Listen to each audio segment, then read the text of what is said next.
Bună ziua, prieteni, și bine ați venit pe canalul nostru. Eu astăzi vreau să-mi fac un pui așa în tuciul ăsta. Deci în saftul lui. Am un pui de casă și e păcat să nu îl fac așa. Uitați ce. Deci am două pulpe, o aripă tăiată în două și de la una. Am primit de la prietena mea. Deci au fost în pungă, aia pun.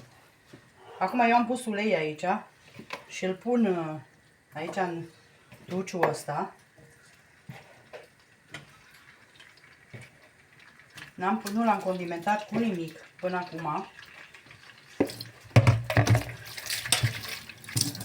Dar o să pun aici pe el, că la final o să pun usturoi și de aia nu vreau să-l condimentez mult.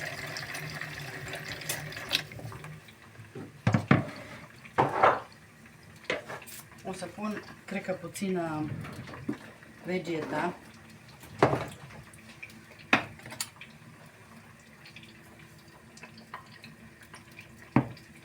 Asta nu e așa de sărată.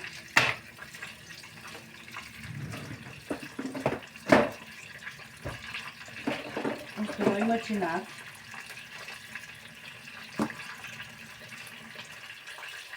Puțin.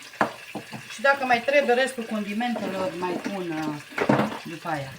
Nu vreau să pun cu ceapă, nu vreau cu... Atât cu usturoi la final să pun.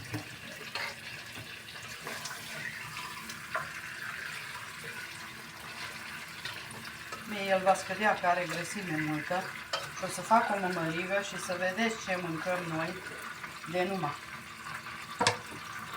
Eu acum o să pun puțină apă peste el și las așa să fiarbă până scade apa.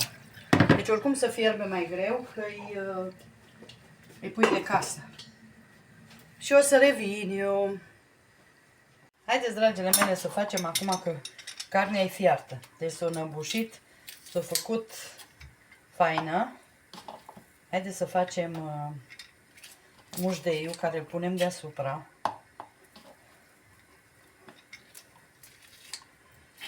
Eu vă arăt varianta mea. Acum poate aveți altă variantă, eu așa îl fac.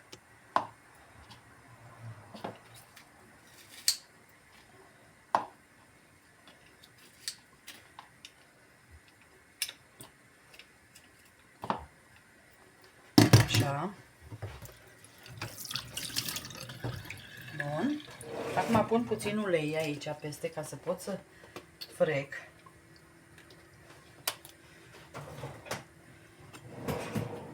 Punem puțină sare.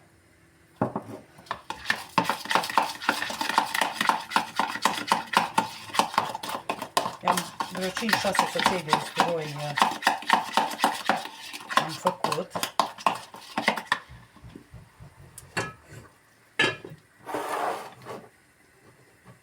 Să vedem că am pus și de mămăligă. Haideți să punem... Știți că eu pun făina. Deci nu mi-am luat hotelul că e aici, da. În fine. Am pus sare, am pus puțin ulei aici, foarte puțin.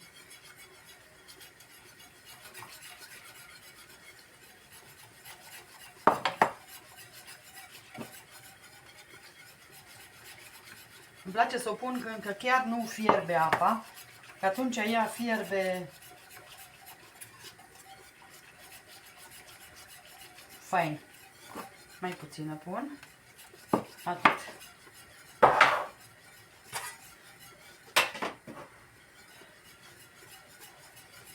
Și o lăsăm să fiarbă și noi ne vedem de treabă. Dăm asta mai tare.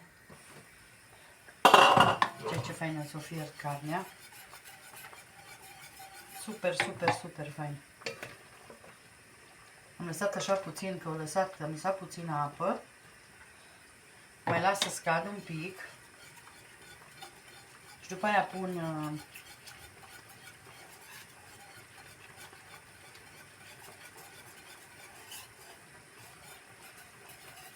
mămăliga, eu o fac mai subțire, că o las să răcească și atunci îmi place mai mult. Hai să aprind și luminile astea, că să se vadă.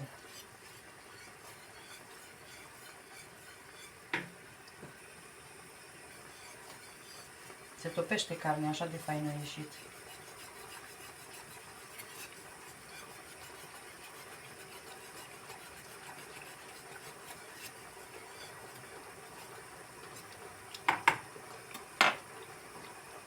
Eu cu ochiul ăsta n-am.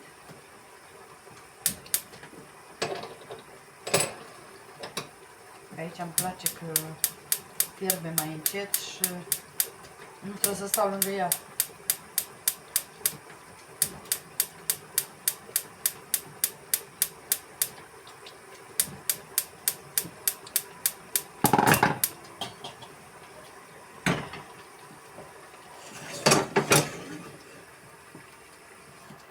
Așa.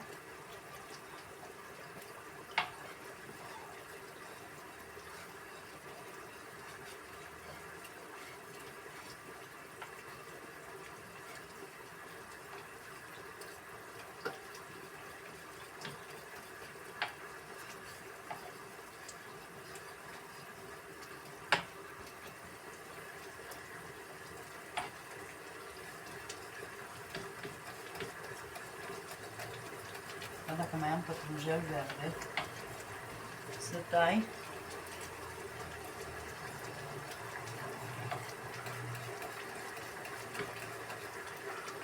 Așa. Mă lăsăm aici să fiarbă.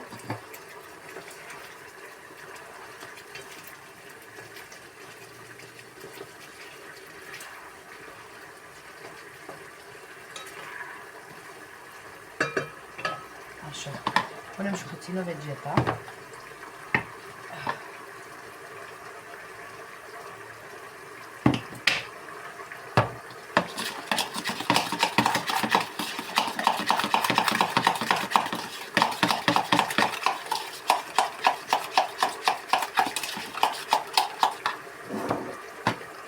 La noi se spune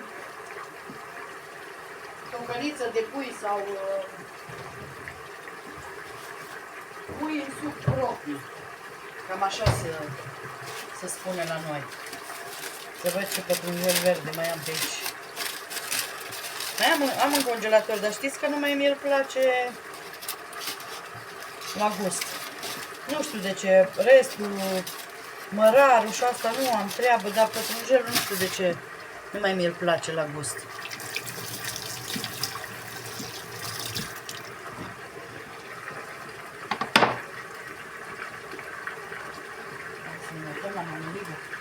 I-au început acum să sară.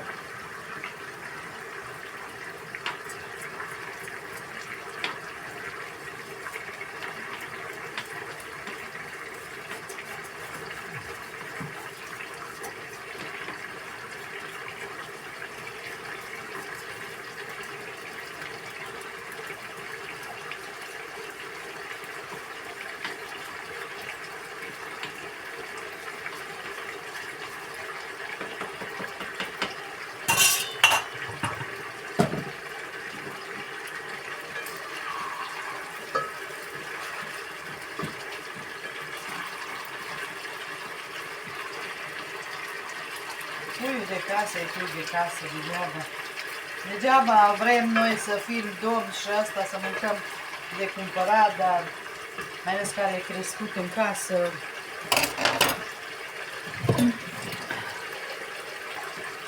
Numai cu porumb și cu verdeață din grădină.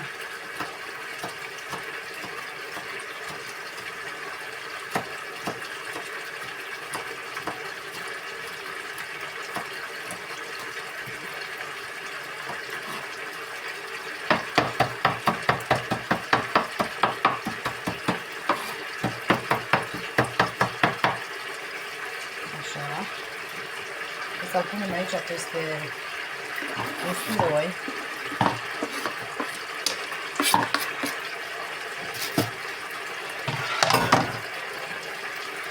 Și aici punem apă rece.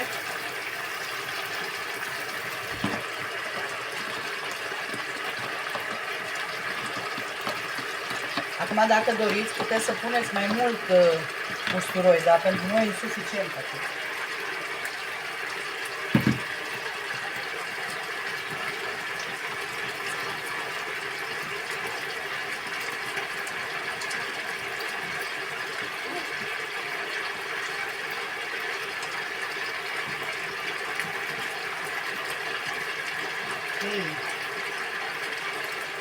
am luat oala asta mică. Dar în fine.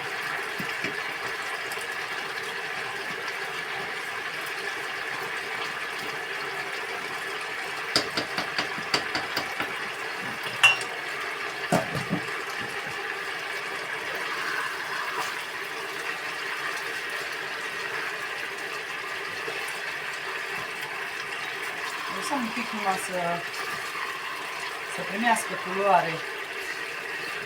Nu lăsăm mult. Numai un pic să primească culoare.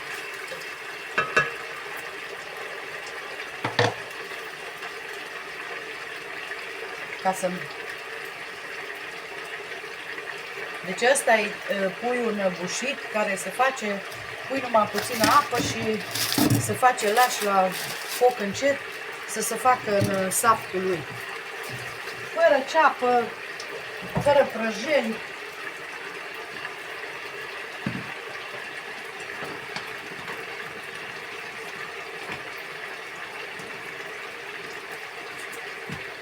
În timpul ăsta și mămăliga se gata. O să bag unt în ea, ca de obicei, știți dumneavoastră. Și pun capacul. Și îmi place să o las așa sub capac. Că atunci ea se întărește și... Adată o fac mai subțire, depinde cum avem timpul până la masă.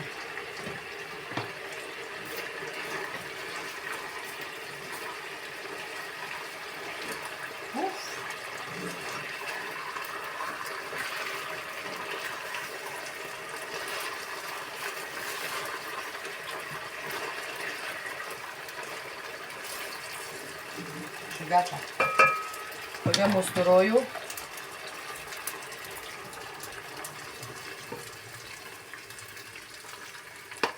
Mai las un pic ca să fiarbă cu usturoiul. Și gata. Ne ocupăm de mămăligă acum.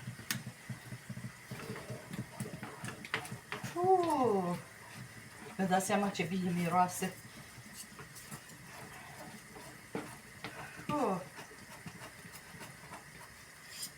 Cât de bine miroase usturoiul ăsta.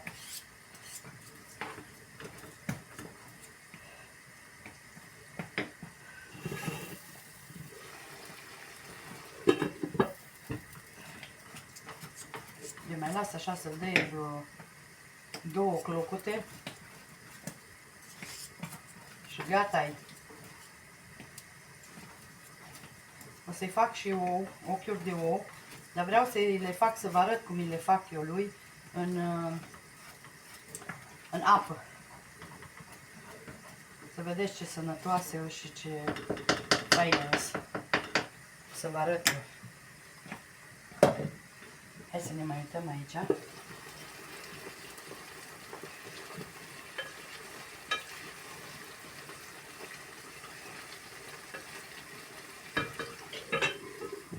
Gata. Carnea o oprim.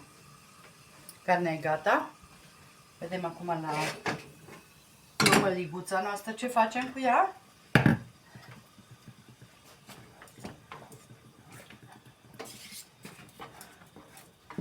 Îi pun capacul că pe mine mă enervează când sare. Atunci mă și arde la mână și mă stropește. Haideți că eu o fierb și vă arăt după aia. Haideți să vedeți, mămăliga e gata. Și acum pun unt. Să zic vreo 30 de grame de unt. Pun înăuntru.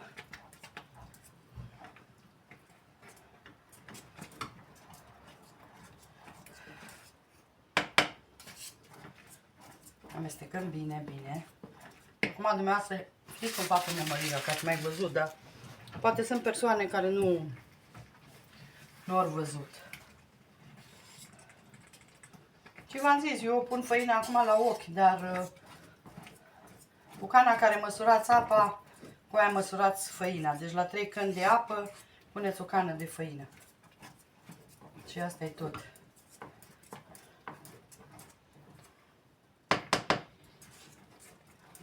Vedeți că ea iasă mai cremoasă. Deci după ce puneți untul, ea vă iasă mai cremoasă. Mai mai faină.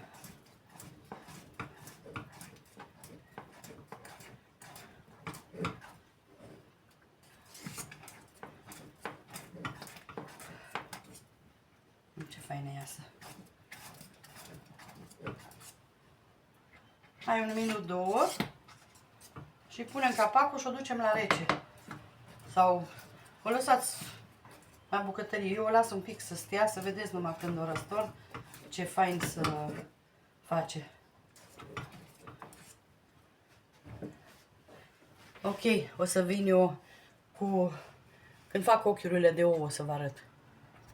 Haideți, dragile mele, să vă arăt cum fac ochiurile de ou în abur.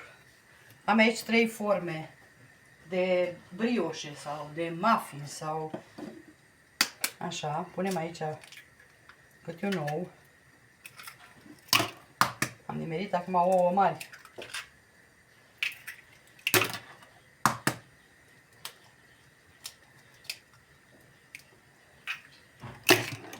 Punem puțină sare în fiecare și punem piper.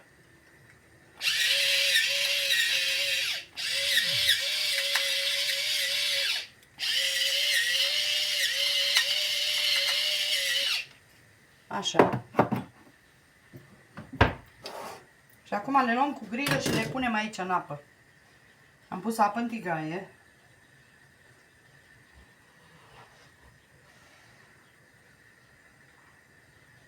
Tigaia mea cred că e fundul un pic într-o parte. În fine. Și acum punem capacul și lăsăm. Deci ele se văd prin... Se văd când nu se mai vede gălbenușul, atunci e gata. Dacă vreți cu moale, dacă vreți cu tare, le mai lăsați. Scoatem. Eu le-am lăsat mai mult pentru că a venit cineva la noi. Și le-am lăsat, am oprit ochiul, dar ele au stat în apă. Și așa, de-aia acum nu-s mai ele moi, dar acum așa le mâncăm. Că s-or fiert prea mult. Dar nu contează. Deci e interesant, piperul stă deasupra.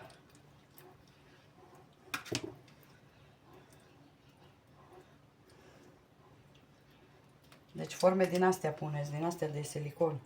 Deci ce faine. Și o să vă fac farfuria cu meniu. Și uitați, dragile mele, așa arată rezultatul final la carnea de pui sau pulpe de pui făcute în suc propriu, cu mămăligă, ochi de ou făcut pe abur și brânză rasă. Deci asta este meniul nostru de astăzi. O bunătate! Carnea de pui de țară e o delicatese. Sper să încercați această rețetă. Vă mulțumim și o zi minunată! Bye, bye!